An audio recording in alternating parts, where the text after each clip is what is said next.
la creación.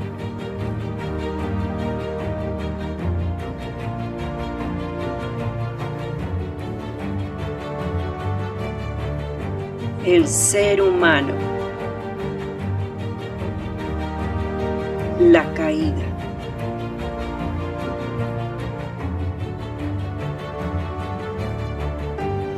Un plan de redención. Una familia. Una promesa. Una esperanza para toda la humanidad.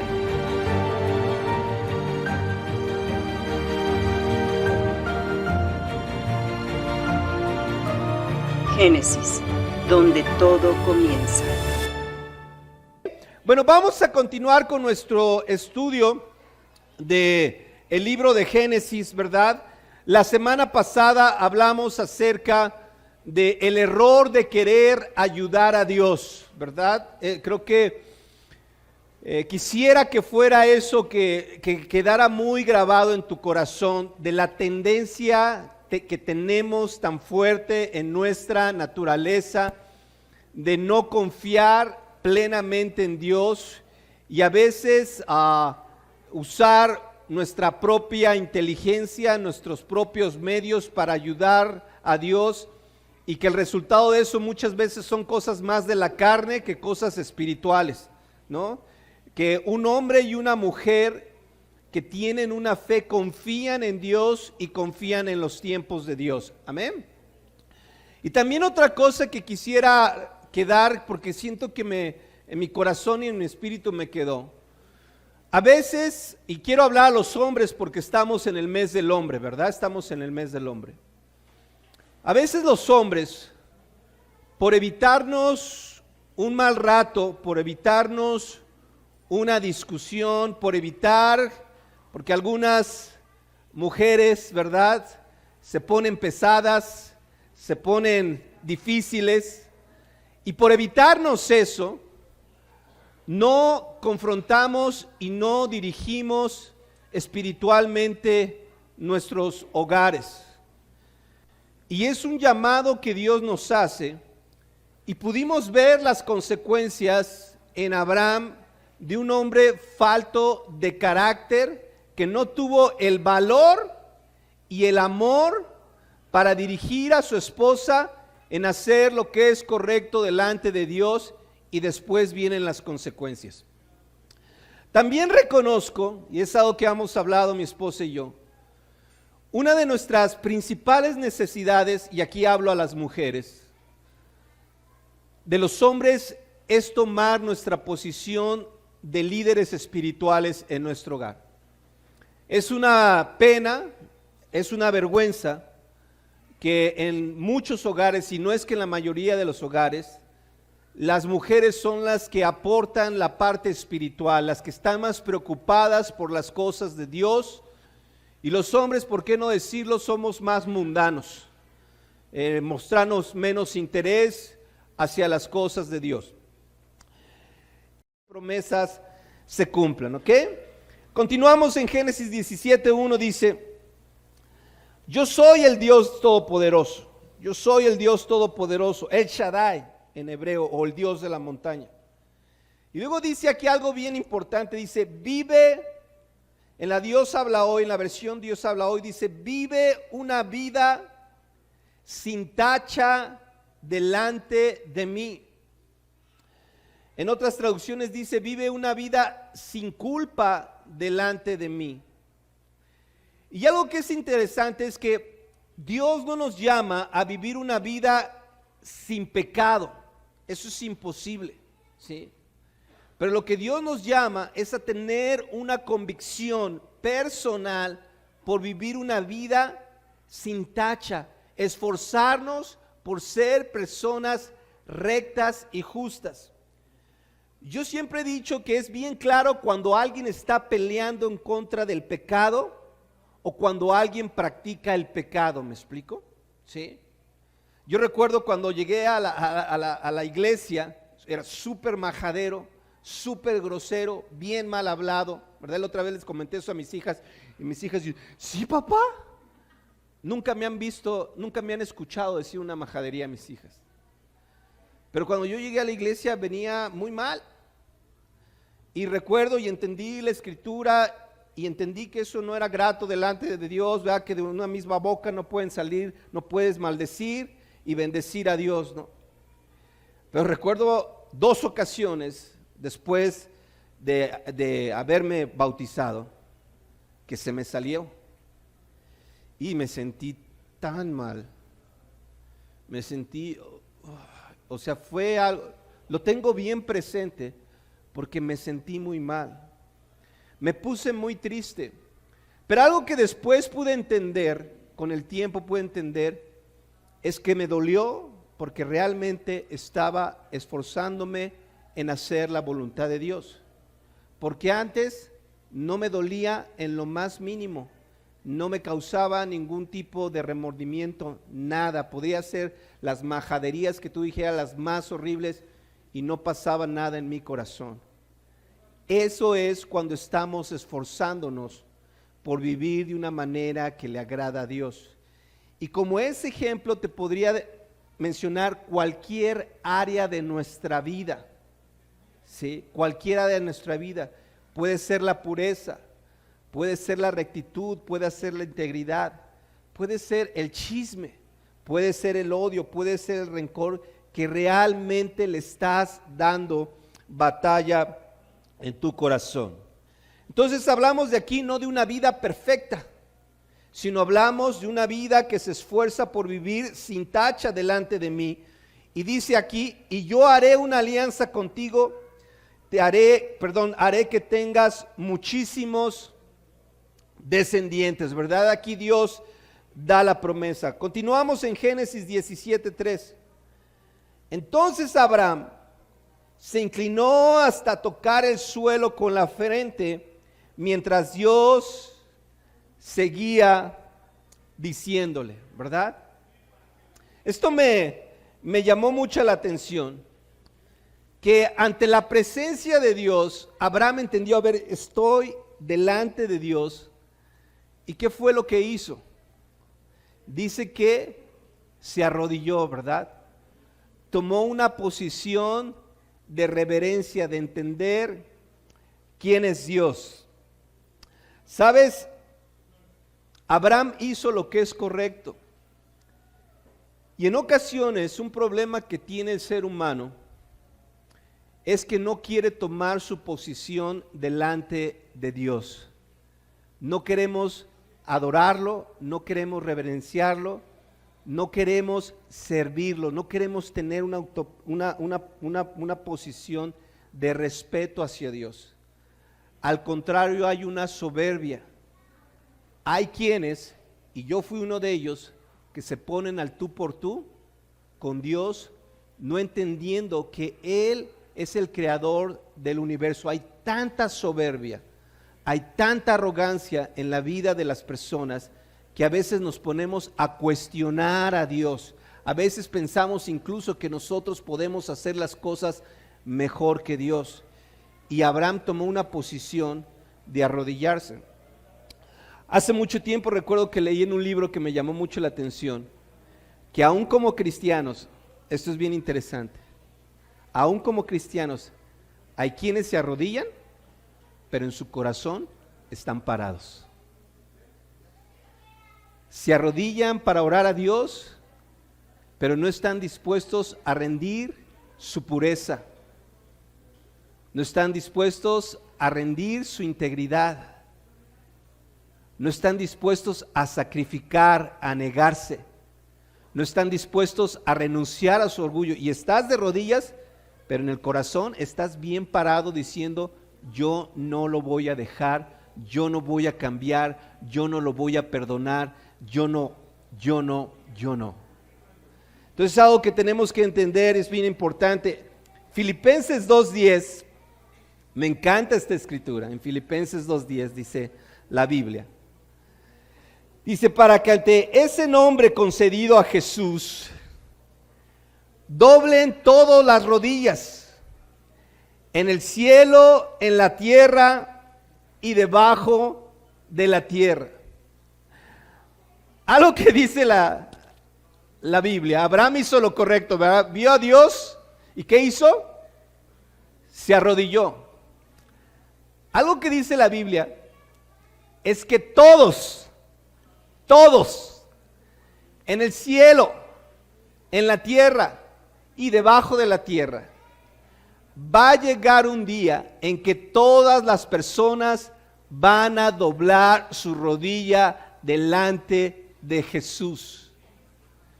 Y esto no se trata de si crees o no crees en Dios, creas o no creas en Dios, va a llegar ese día. Recuerdo una frase, una prédica cuando yo estaba joven en la fe que se me quedó muy grabada y te la voy a recordar. Te voy a decir algo. O doblas la rodilla ahorita o la doblas después. Pero de que la vas a doblar, la vas a doblar. Tú decides. Hemos hablado de que estamos en el pacto de la gracia. Ahorita es la oportunidad para doblar nuestras rodillas y rendirnos a Dios y rendirnos a Jesús. Va a llegar el tiempo del juicio y ahí vas a doblar la rodilla también. Solamente que ya no va a haber gracia para ti, sino va a haber la condenación. Pero de que la doblas, la doblas. Todo el mundo, por más soberbios que los veas, por más potentes, por más prepotentes que los veas, van a doblar la rodilla. Entonces vale más que la doblemos el día de hoy. Amén. Continuamos en Génesis 17:4 dice: esta es la alianza que yo hago contigo. Tú serás el padre de muchas naciones y ya no vas a llamarte Abraham. Desde ahora te llamarás Abraham, porque te voy a ser padre de muchas naciones. Amén. Esto implica, este capítulo de Génesis 17 es un capítulo bien increíble porque aquí es donde ya es un parteaguas en la vida de Abraham. Y Dios dice, de aquí para atrás te llamabas Abraham y de aquí para adelante te vas a llamar Abraham. En español no es muy diferente, ¿verdad? Pero en inglés sí es distinto, es Abraham y Abraham, sí cambia. Me explico, para nosotros como la H es muda, pues dices en dónde cambió el nombre, ¿verdad? Pero sí cambia. El nombre de Abraham significa el padre ama y el nombre de Abraham significa padre de muchas naciones, ¿ok? Y aquí es donde Dios dice, tú vas a ser el padre de muchas naciones y va a haber un parteaguas en tu vida.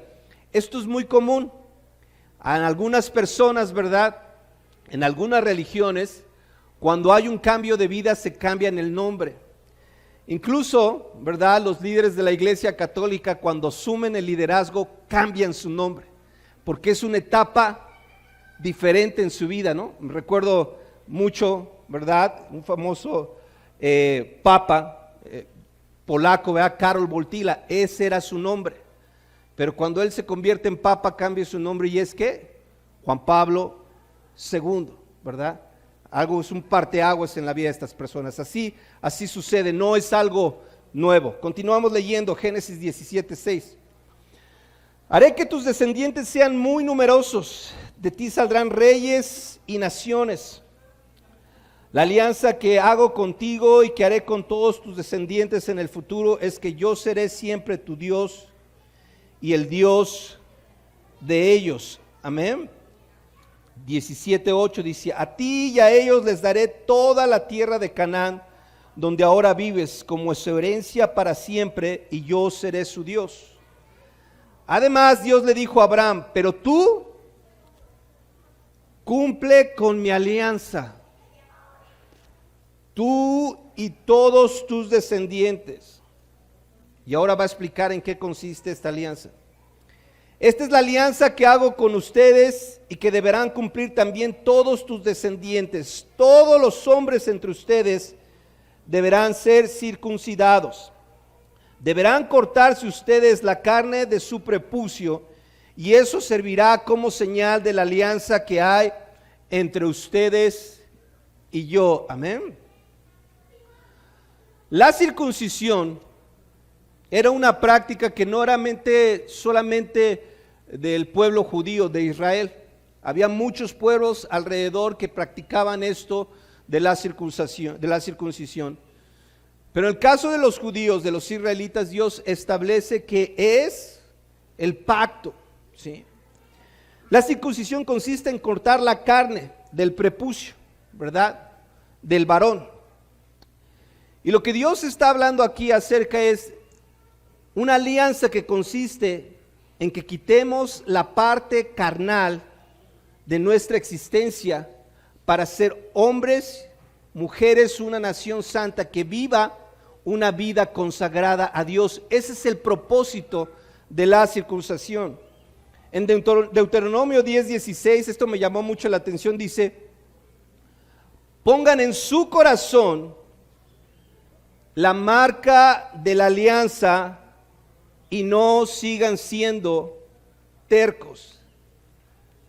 Desde el principio Dios estableció que no era una cuestión meramente física, no era una cuestión de meramente de cortar el prepucio, no era meramente eso, sino hablaba de que era una circuncisión del corazón, que ellos decidieran vivir una vida consagrada a Dios, una vida santa, una vida apartada. Ese era el propósito y sigue siendo el propósito hasta nuestros días. En Gálatas 5:6, mira lo que dice la Biblia, dice: porque gracias a Cristo Jesús, ya no cuenta para nada estar o no circuncidados. Lo que cuenta es la fe, una fe activa por medio del amor. Uno de los errores que ocurrió con los judíos es que ellos terminaron poniendo su confianza en la práctica de la circuncisión, ¿no? En el hecho de ser escogidos solamente porque hacían este rito. Pero el apóstol Pablo dice: eso ya no es importante. Ahora lo que es importante es vivir una vida consagrada a Cristo Jesús, ¿verdad? Eso es lo más importante, una fe activa por medio del amor. Génesis 17:12 dice: de hoy en adelante, todo varón entre ustedes deberá ser circuncidado a los 8 días de nacido. Lo mismo el niño que nazca en casa que el esclavo comprado por dinero a cualquier extranjero. Mira, se me hizo muy interesante. ¿Por qué a los 8 días? ¿Por qué no a los 3? ¿Por qué no a los 12? ¿O por qué no a los 5? ¿Por qué Dios dijo a los 8 días? Y la ciencia moderna, curiosamente, ha demostrado la razón de esto, de esta situación. Macmillan, un investigador, dice: también toma nota de que los recién nacidos tienen una susceptibilidad especial a sangrar entre el 2º y el 5º día de vida. Es decir, si tú practicas la circuncisión entre el 2º y el 5º día de vida, es muy probable que el niño pueda desangrarse. Pon mucha atención, dice: parece que un importante agente de coagulación de la sangre, la vitamina K, se forma en la cantidad normal entre el 5º y el 7º día de vida.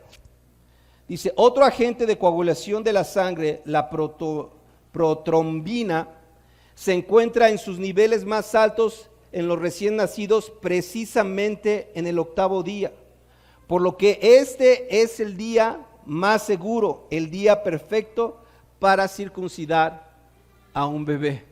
Imagínate, ¿eh? Ellos no lo sabían, nada más Dios les dijo: en el 8º día, al 8º día que nazca el bebé, lo tienes que circuncidar.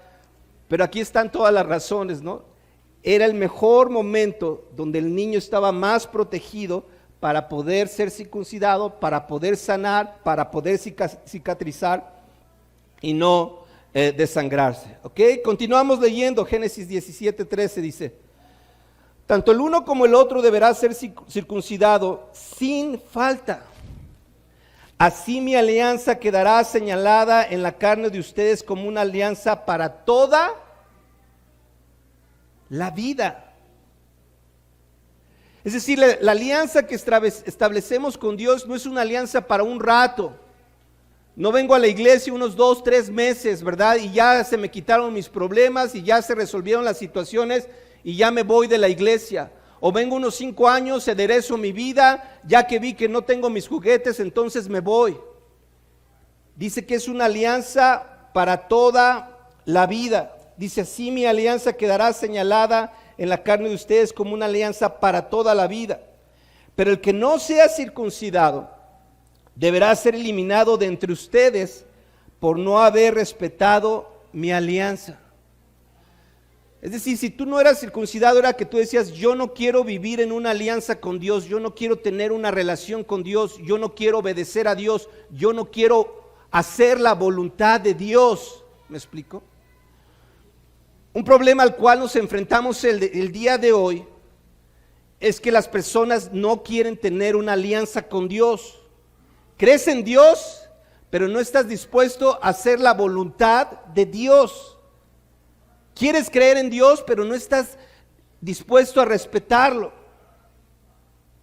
Quieres los beneficios de tener una relación con Dios, pero no estás dispuesto a vivir la vida que a Él le agrada. Como hemos hablado, quieres tener los favores de Dios, pero quieres seguir haciendo tu propia voluntad. Entonces, cuando venimos a la iglesia y establecemos una alianza, y ahorita lo vamos a ver cómo lo hacemos nosotros, debemos de entender: yo voy a hacer una alianza con Dios para siempre, y esta alianza consiste en que voy a hacer su voluntad, no voy a hacer mi voluntad. Amén. Dice: tanto el uno como el otro deberá ser circuncidados sin falta, así mi alianza quedará señalada en la carne de ustedes como una alianza para toda la vida. Perdón, ya lo había leído esto. Colosenses 2:11. Acompáñenme en Colosenses 2:11. Está hablando el apóstol Pablo y dice aquí: en Él, o sea, en Cristo, también ustedes han sido circuncidados. Dice: no con una circuncisión hecha por los hombres, sino con la circuncisión hecha por Dios al unirnos a Cristo y despojarlos de su naturaleza pecadora, ¿verdad? Y aquí es cuando cobra sentido todo esto. La circuncisión se trata de cortar la carne, vivir apartado de la carne. Ahora ya no experimentamos una circuncisión física hecha por el hombre, sino que es Cristo, que hemos sido circuncidados en Cristo, ¿verdad? ¿Y qué es el propósito de esto? Apartarnos de nuestra naturaleza pecadora. Es decir, que tú y yo vamos a tener la convicción de vivir una vida santa. Muchas veces hemos hablado, ¿verdad? A mí en la iglesia no me prohíben. No es que no me dejen o es que me regañen. No.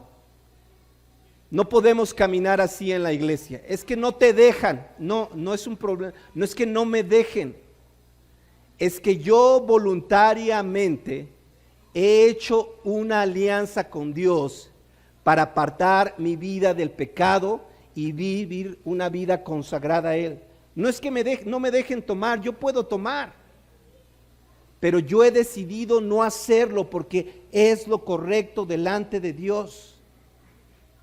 No es que me pega mi esposa y por eso no puedes andar ahí de coqueto en los lugares. No, es que yo he decidido hacer lo que es correcto delante de Dios. No es que me peguen en mi casa. Es algo que yo estoy convencido, tengo una alianza con Dios. Y así, no es que, ¿cómo se llama? Vivir en las tranzas o en la trampa. Es que yo estoy convencido de que es algo que no es correcto, que es algo que no agrada a Dios. Por eso no lo hago. ¿Estamos de acuerdo? Es algo personal. Aquí en la iglesia lo que hacemos es hablar contigo, porque si tú estableciste una alianza con Cristo y no la quieres respetar, entonces pues vamos a quedar claros, ¿no? Si la vas a respetar o no la vas a respetar. Pero tú eres libre, y dice la Biblia, cada quien es libre de hacer lo que quiera. ¿Estamos? En primera de Juan, fíjate, esto me llamó mucho la atención, dice la Biblia, dice, si decimos que no tenemos pecado, nos engañamos a nosotros mismos y no hay verdad en nosotros. Pero si confesamos nuestros pecados, podemos confiar en que Dios, que es justo, nos perdonará nuestros pecados y nos limpiará de toda maldad. Si decimos que no hemos cometido pecado, hacemos que Dios parezca mentiroso y no hemos aceptado verdaderamente su palabra. No es decir, yo ya no peco, yo ya no hago cosas malas. No, todos tenemos pecado, ¿verdad? Sí, todos traemos pecado. Yo estoy seguro que en la semana tú pecaste, sí, de una manera o de otra, pecaste. Entonces no podemos decir, yo no tengo pecado. Pero ¿qué hacemos? Dice, si confesamos nuestros pecados, podemos confiar que Cristo nos perdona. La Biblia también enseña, dice, confiésense unos a otros sus pecados. Yo quiero lanzar una pregunta, ¿cuánto tiene que no confiesas tus pecados? ¿Cuánto tiene que no tratas esa área en tu corazón, en tu vida? Algo que es mi convicción, cada que me veo con la persona que me ayuda en mi crecimiento espiritual, lo que nosotros llamamos mi discipulador, lo primero que tengo convicción es hablar de mis pecados. Yo hago una lista de las cosas que necesito hablar y hablo de mis pecados. Es lo primero. Porque yo sé que es algo que Dios me ayuda. ¿Te acuerdas de Abraham? Vive una vida sin tacha, no sin pecado, pero sin tacha. Y tenemos que ser urgentes cada uno de nosotros para tratar nuestros corazones. A veces le tenemos que estar haciendo al investigador privado, así literal, sacando los pecados como con manita de puerco. A veces Dios expone los pecados de los miembros en la iglesia y llegas al tiempo de sentarte y no hay una actitud humilde de decir, esto está pasando con mi vida. Quiero animar a todos que seamos intencionales en confesar nuestros pecados, que sea lo primero que hablamos cuando tenemos nuestro tiempo con Dios, nuestro tiempo de discipulado. Llegamos y así estoy batallando con esto, estoy luchando con esto, pasó esto en la semana, quiero ser abierto, quiero ser ayudado. Amén. Génesis 17:15 dice, también Dios le dijo a Abraham, tu esposa Sarai ya no se va a llamar así, de ahora en adelante se llamará Sara. Amén. Y esto es un parteaguas también en la vida de Sarai o de Sara, ¿no? ¿Sabes cuál es el significado de Sarai? ¿Sabes cuál es el significado de Sarai? ¿No? ¿Alguna de ustedes se llama Sarai? ¿No? Sarai, el significado de Sarai es dominante y contenciosa. Ese es el significado de Sarai. Y esta Sarai le hacía honor a su nombre, ¿verdad? Dominante con el Abraham y bien leona, ¿verdad? Contenciosa. Pero ahora Dios le dice, ya no te vas a llamar Sarai, te vas a llamar Sara. ¿Sabes qué significa Sara? ¿No? Princesa. Qué increíble, ¿no? Imagínate que tu esposo llega y le dices, hola princesa, ¿cómo te sientes que te diga tu esposo princesa? Increíble, ¿no? Dios estaba estableciendo que también iba a haber un cambio para Sarai. Ahora ella iba a tener un lugar importante, iba a ser una princesa. Génesis 17:16 dice, la voy a bendecir Y esto es muy importante, dice, y te daré un hijo por medio de ella. Aquí ya es cuando Dios pone bien claro, porque Saraí andaba dudando, a lo mejor es por mi esclava Agar, yo ya no voy a ser fértil. Y le dice, va a ser por medio de Sara. Ella te va a dar un hijo. No necesito que me ayuden, dice Dios. Va a ser por medio de ella, a través de ella va a ser la promesa. Génesis 17 dice, Abraham se inclinó hasta tocar el suelo con la frente. Otra vez, ¿verdad? Abraham, pero fíjate lo que dice aquí. Y se rió. Mientras pensaba, ¿acaso un hombre de 100 años puede ser padre? ¿Acaso Sara va a tener un hijo a los 90 años? Entonces le dijo a Dios, ojalá Ismael pueda vivir con tu bendición. Y Dios le contestó, lo que yo he dicho es que tu esposa Sara te dará un hijo, y tú le pondrás por nombre Isaac. Con él confirmaré mi alianza, la cual mantendré para siempre con sus descendientes. Y te digo que me encanta Abraham porque lo ves que sí cree, ¿verdad? Y se arrodilla, pero se arrodilla y se está riendo. Dice, pues sí, ojalá pues que sea Ismael, ¿no? Ya me conformo con que sea Ismael. Pues ¿cómo voy a tener? Yo tengo 100 años, mi esposa también ya está entrada en años, ¿cómo vamos a? Y después otra vez Dios le aclara. ¿Sabes qué significa el nombre Isaac? El nombre Isaac significa el que se ríe. Que Dios ría. Dios ríe. Eso significa Isaac. Y básicamente el mensaje aquí es, tú te ríes, Sara se va a reír más adelante, pero al final el que se va a reír mejor voy a ser yo, porque ustedes van a ver que mis promesas son dignas de confianza. ¿Cómo somos a veces con Dios? Ay, no te pases. ¿Cómo crees? ¿Serio? Y nos reímos. Ay, Dios. Es promesas. Y Dios dice, sí, ríete. Ríete. No va a pasar. Eso del fin del mundo, del juicio, te pasas puras locuras. Ríanse. Ríanse todo el tiempo que quieran. Pero al final, el que se va a reír, voy a ser yo. Tenemos que tener mucho cuidado de eso, amén. Génesis 17:20 dice, en cuanto a Ismael, también te he oído y voy a bendecirlo. Haré que tenga muchos hijos y que aumente su descendencia. Ismael será el padre de 12 jefes importantes y haré de él una nación muy grande. Pero mi alianza la mantendré ¿con quién? Con Isaac, no con Ismael. El hijo de Sara, que Sara te va a dar dentro de un año por estos días. Cuando Dios terminó de hablar con Abraham, se fue de allí.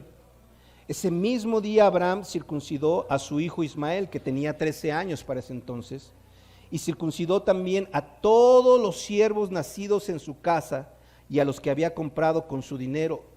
Todos los hombres que vivían en su casa y le servían fueron circuncidados, tal como Dios se lo había ordenado. Abraham tenía 99 años y su hijo Ismael tenía 13 cuando se le circuncidó la carne del prepucio. Abraham y su hijo Ismael recibieron el rito de la circuncisión aquel mismo día, junto con todos los hombres de su casa, lo mismo los siervos nacidos en su casa que los que habían sido comprados por dinero a los extranjeros. Qué increíble, ¿no? Dios habla con él, le da una dirección y ese mismo día agarra y dice, a ver, todos, fórmense aquí. Los vamos a circuncidar. A todos, hombres, esclavos, los vamos a circuncidar. Él a sus 99 años de edad también se circuncidó. Su hijo Ismael a sus 13 años lo circuncidó. ¿Qué ves ahí? Obediencia. Su fe está creciendo. Su fe está cambiando. Su devoción y su confianza en Dios está aumentando. Y él, pues déjame pensarlo. ¿Será? ¿Por qué dirá esto? Agarra y dice, señores, vamos a hacer una alianza con Dios. Todos aquí nos vamos a circuncidar. La fe, esto es algo que tenemos que aprender, siempre va a estar ligada a la obediencia. Tú no puedes decir que tienes fe en Dios cuando no estás dispuesto a obedecerlo. Y yo estoy consciente que va a haber momentos en que luchamos en obedecerle a Dios.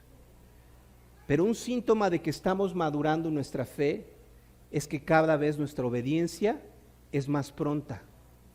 Cada vez somos más urgentes. No necesitamos esperar. Ya no hay dudas en nuestro corazón. Incluso déjame decirte algo, a veces no necesitamos necesariamente entender todo, pero somos obedientes, confiamos en la dirección de Dios y sabemos que los resultados van a ser después, van a venir después. Eso es tener fe y eso es el engaño más grande en que muchas personas viven. Creen en Dios, pero no obedecen, no están dispuestos, no quieren hacer la voluntad de Dios. Eso no es tener fe, eso es tener una creencia. Y obviamente hemos hablado de que eso lo usamos como un salvavidas. No vaya a ser que sí vaya a venir Jesús, mejor yo sí creo, ¿verdad? Pero está muy lejos de lo que Dios espera. Fe es obediencia. Si tú crees en Dios, si tú le crees en Dios, vas a hacer lo que Él te dice, ¿ok? Vamos a terminar en 1 de Pedro capítulo 1 versículo 7, dice, porque la fe de ustedes es como el oro, su calidad debe de ser probada por medio del fuego. La fe que resiste la prueba vale mucho más que el oro, el cual se puede destruir. De manera que la fe de ustedes, al ser así aprobada, merecerá aprobación, gloria y honor cuando Jesucristo aparezca, ¿verdad? Y por eso te decía, tú vas viendo la fe de Abraham, de un chorro de dudas, ¿verdad? De viene y va, sí, no, vamos a Egipto, regresamos, sí nos agachamos, pero nos reímos, y tú ves todo eso, ¿verdad? Y ves las pruebas, vas viendo las pruebas, vas viendo cómo van pasando las pruebas y vas viendo cómo esa fe se va purificando, ¿sí? A través de las situaciones, a través del fuego de las circunstancias. Pero Abraham va a llegar a la prueba máxima y cuando él llega a la prueba máxima de su fe, él te espanta de lo resuelto que está en su vida. Él no tiene ningún problema en entregar a Isaac. Su fe está plena, su fe está completa y él cree confiadamente en Dios. Amén. No sé dónde estés hoy, no sé dónde esté tu fe, no sé si estás como, sí, no le camino. Tu fe tiene que ser probada, pero si tú resistes la prueba, vale más que el oro y va a tener aprobación delante de nuestro Dios. Les amo mucho, buenas tardes.